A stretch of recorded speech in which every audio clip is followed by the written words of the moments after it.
علامہ کمیل مہدوی صاحب، میں چاہ رہا ہوں گفتگو کا آغاز آپ سے کریں، شب قدر کے حوالے سے بیان فرمائیے گا کہ یہ کتنی فضیلت والی رات ہے اور کس طرح سے ہمیں یہ گزارنی چاہیے، اور چونکہ ہمیں پتہ نہیں کہ کون سی رات ہوگی تو ظاہر ہے پھر ہمیں آخری عشرے میں خاص طور پہ طاق راتوں میں اس کو تلاش کرنا ہے، تو کیا معمول رہنا چاہیے اور اس کی فضیلت کیا ہے؟ بسم اللہ الرحمن الرحیم۔ اللہ سبحانہ و تعالی ہمیں شب قدر نصیب فرمائے اور ہماری عبادات و اطاعت قبول فرمائے۔ ہم شب 23 رمضان المبارک میں داخل ہو رہے ہیں، اور غور فرمائیے گا کہ یہ خاص زندگی کے بڑے قیمتی لمحات ہیں جسے ہم گزار رہے ہیں، اور اس میں بڑا احساس کرنا چاہیے کہ اللہ جانے کہ پھر یہ لمحات کب کسے نصیب ہو سکیں، کسے نصیب نہ ہو سکیں۔ رمضان المبارک پورا مہینہ ہی محترم ہے، لیکن شب قدر اس میں خاص حیثیت کی اس لیے حامل ہے، پورے قرآن کریم میں رمضان کا جو نام ہے وہ فقط ایک مرتبہ آیا ہے۔ آپ غور فرمائیے گا، شہر رمضان الذی انزل فیہ القرآن، رمضان کا مہینہ جس میں قرآن نازل ہوا ہے۔ سورہ بقرہ میں ایک مرتبہ پورے رمضان المبارک کے مہینے کے سلسلے میں جو رمضان کا نام آیا ہے وہ ایک مرتبہ آیا ہے۔ 4 محترم مہینے ہیں جن میں جنگ حرام ہے، رجب المرجب ہے، ذی القعدۃ الحرام ہے، ذی الحجۃ الحرام ہے، محرم الحرام ہے، ان کا ذکر بھی ناموں کے ساتھ بھی نہیں آیا، بلکہ سورہ توبہ میں اس طرح سے کہہ دیا گیا ان عدۃ الشہور عند اللہ 12 فی کتاب اللہ، یقیناً مہینوں کی جو تعداد ہے وہ اللہ کے نزدیک 12 ہے، منہا 4 حرم، اور یوم خلق السماوات والارض، جب سے زمین و آسمان خلق ہوئے تب سے 12 ہے، منہا 4 حرم، ان میں 4 محترم ہیں۔ اب وہ 4 محترم نام نہیں لکھے ہوئے ان کے، تو رمضان کا ایک دفعہ نام آیا ہے، 4 محترم مہینوں کا فقط عدد آیا ہے، نام نہیں آیا۔ لیکن شب قدر جو سال میں ایک مرتبہ آتی ہے، اس کے لیے اللہ سبحانہ و تعالیٰ نے یہ اہتمام کیا کہ پورا سورہ اس نام سے نازل کیا، سورۃ القدر، اور پھر اس میں 3 مرتبہ شب قدر کا نام لیا۔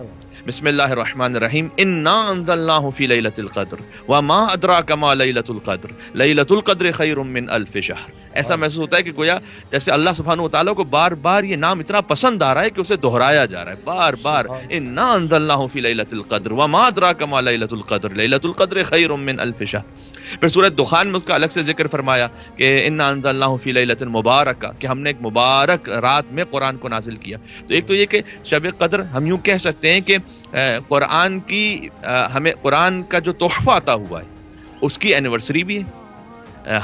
ہر سال میں اس کا اہتمام کرنا چاہیے کہ قرآن اللہ سبحانہ وتعالیٰ نے شب قدر میں اپنے حبیب صلی اللہ علیہ وآلہ وسلم کو عطا فرمایا۔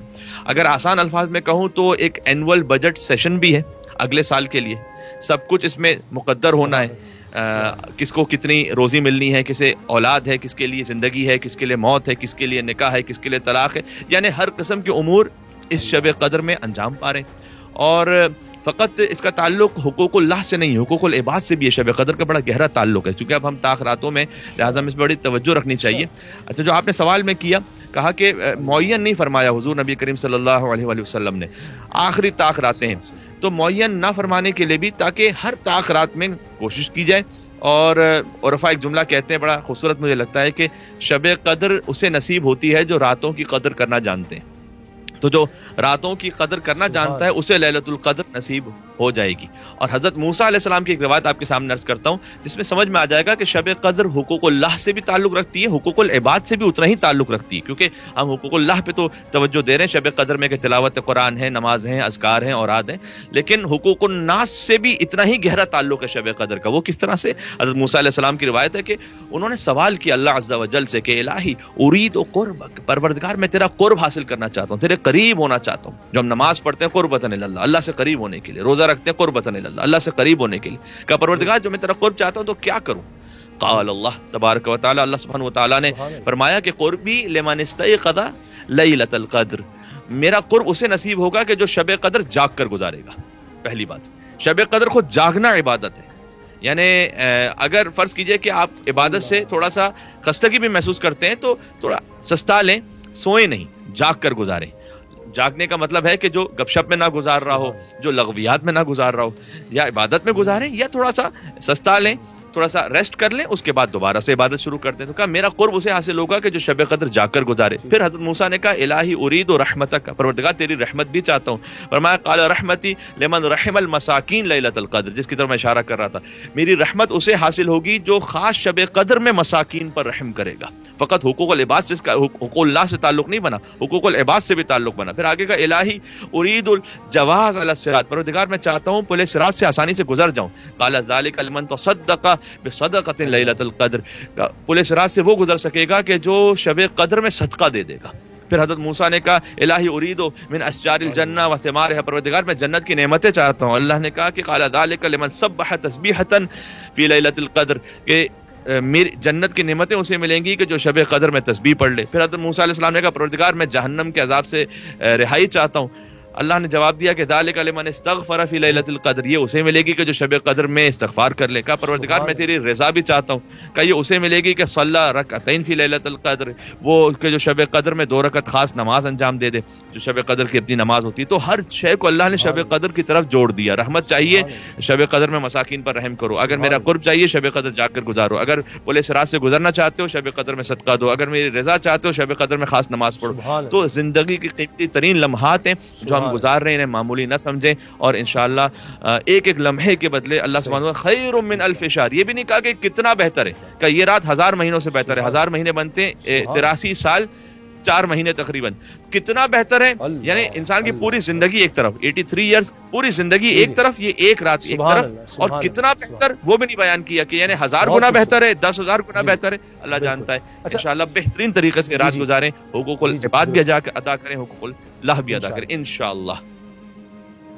اچھا، مولانا بشیر فاروقی صاحب بھی فرمائیے کہ عشرہ ہے رمضان المبارک کا اور جمعۃ الوداع بھی قریب ہے، تو جمعۃ الوداع کے حوالے سے فرمائیے اس کی اہمیت اور فضیلت کیا ہے؟ جی بہت شکریہ اسامہ غازی صاحب۔ بسم اللہ الرحمن الرحیم۔ رمضان الکریم کا آخری عشرہ اور جمعۃ الوداع، یہ 2 بڑے اہم سوالات ہیں۔ پہلی بات تو یہ ہے کہ رمضان کریم کی ایک بڑی خوبی یہ ہے کہ اللہ تعالیٰ نے اس مہینے میں ایک ایسی رات نازل فرمائی ہے جو 1000 مہینوں سے افضل ہے۔ ہمارے پیارے نبی صلی اللہ تعالیٰ علیہ وآلہ وسلم ارشاد فرماتے ہیں کہ میں نے رمضان کے پہلے عشرے کا اعتکاف کیا اس رات کی تلاش میں، دوسرے عشرے کا اعتکاف کیا تو مجھے بتایا گیا کہ رمضان کے آخری عشرے میں شب قدر کو تلاش کرو، اور آخری عشرے کی طاق راتوں میں۔ تو پتہ چلا کہ یہ عشرہ جو ہے، عشرے تینوں ہی بہتر ہیں، سب اعلیٰ ہے۔ پہلا عشرہ رحمت کا ہے، دوسرا مغفرت کا ہے، مگر یہ عشرہ جو ہے یہ شب قدر کا عشرہ بھی ہے اور جہنم سے آزادی کا عشرہ ہے۔ تو اس مرتبہ یہ خوش قسمتی ہے کہ اس عشرے میں 2 جمعے آ رہے ہیں۔ جمعۃ الوداع تو بہت بڑی اہمیت کا حامل ہے، ویسے ہر جمعہ اہمیت کا حامل ہے کہ اللہ تعالیٰ نے جمعے کو سید الایام قرار دیا ہے۔ رمضان کے علاوہ بھی جمعے کے دن انتقال کرنے والے سے قبر کے سوالات نہیں ہوتے۔ رمضان کے علاوہ بھی جمعۃ المبارکہ کے اندر ایک ایسی گھڑی آتی ہے جس میں بندہ اللہ سے جو دعا مانگتا ہے وہ دعا قبول ہوتی ہے۔ اب رمضان میں اگر جمعہ آ جائے تو پھر اس جمعے کی برکتیں اور بڑھ جاتی ہیں، کیونکہ آپ کے سامنے ہے، حدیث پاک میں آتا ہے کہ رمضان میں کوئی نیکی کا کام کیا جائے تو وہ فرض کے برابر ہے، اور فرض کیا جائے تو 70 فرض کے برابر ہے۔ اچھا، نیکی کام اور فرض کا فرق سن لیجئے۔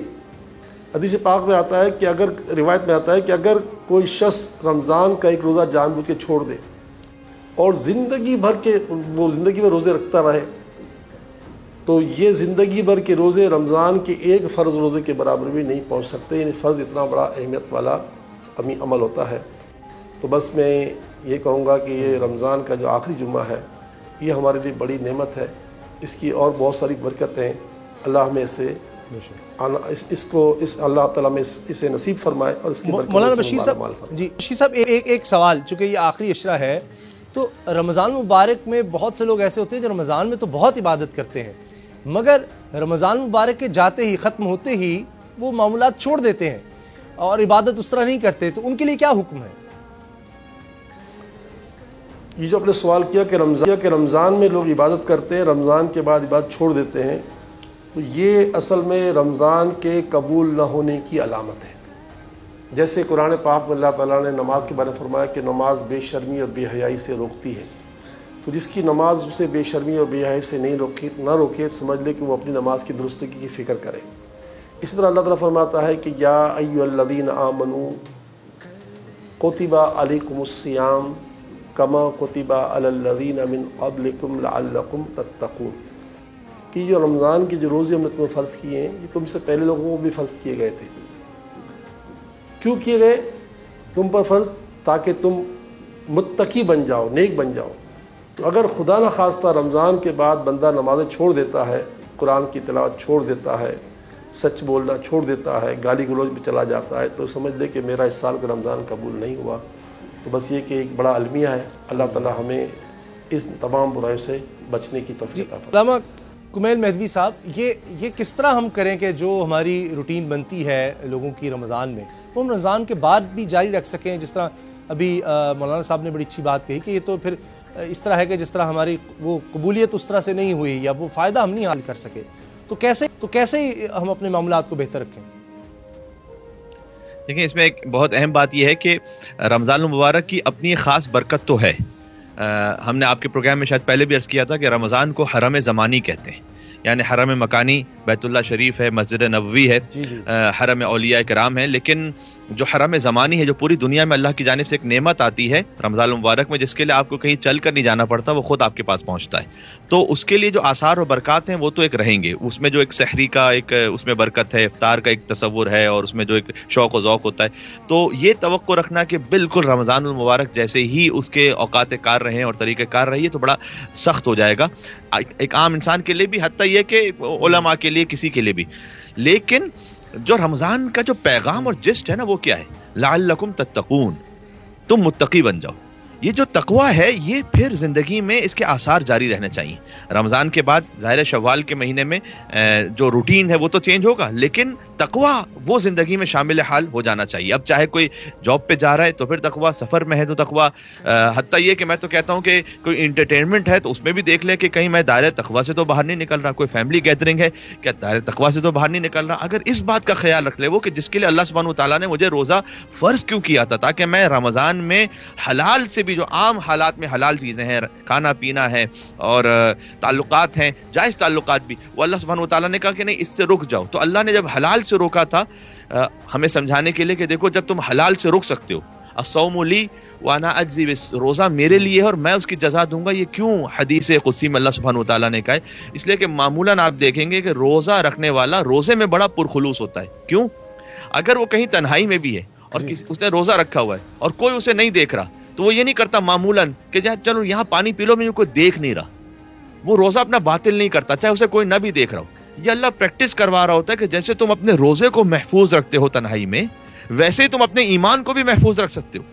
جیسے تم حلال سے رک سکتے ہو تنہائی میں، ویسے حرام سے بھی رک سکتے ہو اگر تمہاری رمضان المبارک میں صحیح عادت ہو جائے۔ تو بس یہ اس جسٹ کو، اس اصل پیغام کو اپنے دل میں باندھ کے رکھیں، انشاءاللہ اللہ توفیق عطا کرے گا۔ دعا بھی مانگے لیلۃ القدر میں، فقط مال کے لیے، بینک بیلنس کے لیے، اولاد کے لیے، گھر کے لیے، بزنس کے لیے، جاب کے لیے نہ مانگے، یہ بھی یقیناً مانگے، لیکن ساتھ میں یہ توفیق بھی مانگیں کہ پروردگار تو مجھے توفیق عطا فرما دے کہ تیرے راستے پر چلنے والا بن جاؤں۔